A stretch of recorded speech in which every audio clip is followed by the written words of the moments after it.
Since I haven't played some of these for a while, it's good to just remember what we're going to do next. Interestingly enough, it says at the top of my page, it says, and this concerns you, because you are indeed part of the West Palm Beach radio thing. All right. You are indeed radio thingies. Nothing to be ashamed of. Proud Happens of. to everybody. Right, so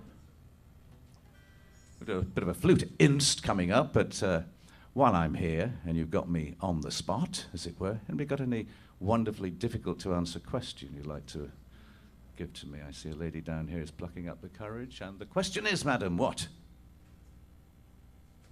I do dress to the left, yes. What's the second question? At what age did you start playing flute? Oh, well, that's an easy one. I didn't start actually till I was 20 years of age, and which is kind of late to start with a new instrument, but I had played guitar as a teenager for a while, so, and I wasn't a very good guitar player. I knew I was never going to be of the stature of the Jeff Becks or the Eric Clapton, so searching around for a different instrument, I stumbled upon the flute for no good reason. It was shiny. It looked good hanging on the wall of the music store, and I thought I could do something with that, and I discovered very quickly that I couldn't. So 6 long months went by when I put the flute back in its case and didn't give it another thought. And then right at the time when Jethro Tull began, in February of '68, I got the flute out, managed to get a few notes out of it, and then started to remember the kind of things I used to play on the guitar. And I translated that into flute playing, because I never had a flute lesson, so I didn't learn conventionally what to do or what not to do. So I made lots of very basic errors in terms of fingering and intonation and stuff that perhaps I could have benefited from, at least 1 or 2 flute lessons to get me started, but I didn't, and so I kind of sounded a bit different to other flute players. And sorry, it must have been in my flute, that whatever it is from last night. Not very nice. Which is lesson number 1: remember to clean your flute as soon as you finish playing. Yeah. Hi, I'm a flute player also, and I think you and Herbie Mann were 2 of the reasons why I picked up the flute. I love that you were the first one to ever really, that I heard, to play it not in a conventional way, to do the breathiness and the distortion sort of by the lip distortion by rolling it on the head joint, and that percussiveness was a different thing that I never heard before. Well, it actually came from what was generally called scat singing, which I used to do when I played guitar solos. I would sing and play on guitar in unison. Sure. Whatever. So that kind of approach, which was also used by piano players and even by saxophonists occasionally to sing and play the note at the same time, was a kind of an obvious one for me to do on the flute, because I couldn't really get a good, clear, pure note. So to reinforce it, give it a bit of balls, I sang the note at the same time. And then after, I think it was probably in about maybe March, April of '68, a friend of mine who was at art college by the name of Jeffrey Hammond, who later joined Jethro Tull as bass player, he'd just been listening to an album he'd bought by a guy called Roland Kirk, jazz saxophonist who also played the flute. And he said, "Oh, I've just got this album by this guy. He kind of plays it, the way you do, and you should check it out." So I did, and realized that Roland Kirk was in a whole different league, and he'd been doing this for years. So I learned a piece of Roland Kirk's music, simple one called Serenade to a Cuckoo, which is actually the first kind of instrumental party piece that I did on the flute. And so Roland Kirk did kind of inform my early flute playing, but I was already on that track when I heard him for the first time, honest.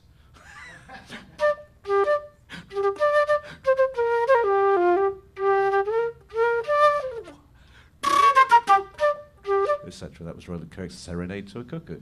And a moment of panic just descended upon probably both John and Florian, thinking, "Oh shit, he's going to expect us to join in. We haven't played this for about 5 years." This is called Beret. This was the second party piece, which was based really on a piece of music by J.S. Bach, that an aspiring classical guitarist who lived in the room underneath me in Kentish Town, the north of London, in 1968. He was trying to learn to play this Bach Beret, and he played the same line over and over and over again. And so I only ever heard the first little bit of the tune, and I didn't know what the rest of it did, but this little tune stuck in my head, so I decided to syncopate it, put it into kind of jazz swingy form, and do a bit of classical music in more of a spoof jazz blues kind of a way.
Oh, that's it.